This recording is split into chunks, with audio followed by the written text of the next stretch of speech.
मान्सूनच्या सद्यस्थितीचा आढावा घेण्यासाठी जय पवार यांची प्रादेशिक हवामान केंद्राला भेट. शेतकऱ्यांना पेरणीसाठी घाई न करण्याचे आव्हान.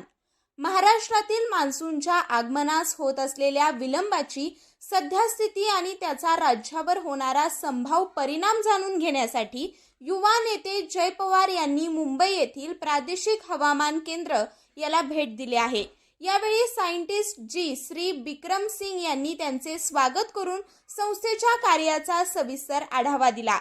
त्यानंतर scientist E doctor Nair, scientist D सौ नीता, सायंटिस्ट सी डॉक्टर जिस्मी आणि मेट्रोलॉजिस्ट बी श्री योगेश यांच्यासोबत सखोल चर्चा करण्यात आली. या चर्चेदरम्यान मान्सूनच्या आगमनास होत असलेल्या विलंबामागील विविध कारणांचा तपशीलवार आढावा घेण्यात आला. यामध्ये एल निनोचा संभाव्य प्रभाव तसेच इतर महत्त्वाच्या हवामान विषयक घटकांवर चर्चा झाली. हवामान तज्ज्ञांनी दिलेल्या माहितीनुसार महाराष्ट्रात सुमारे 25 जूनच्या आसपास मान्सून पुन्हा सक्रिय होण्याची शक्यता व्यक्त करण्यात आली आहे. राज्यातील शेतकरी वर्ग पेरणीसाठी पावसाची आतुरतेने वाट पाहत आहे. मान्सूनच्या विलंबाचा जलसाठे, शेती क्षेत्र आणि सर्वसामान्य जनजीवनावर थेट परिणाम होत असल्याने या परिस्थितीचा अचूक आढावा घेणं आणि शेतकऱ्यांपर्यंत योग्य माहिती पोहोचवणं हा या भेटीचा मुख्य उद्देश होता.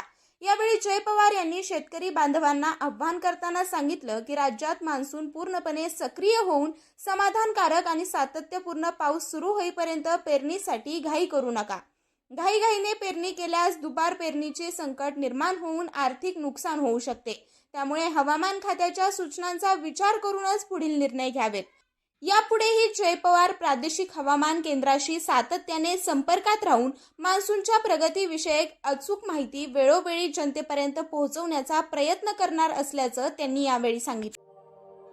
अशाच नवनवीन बातम्या पाहण्यासाठी बारामती वार्तापत्र चॅनलला लाईक करा, शेअर करा, सबस्क्राईब करा आणि बेल आयकॉन प्रेस करा.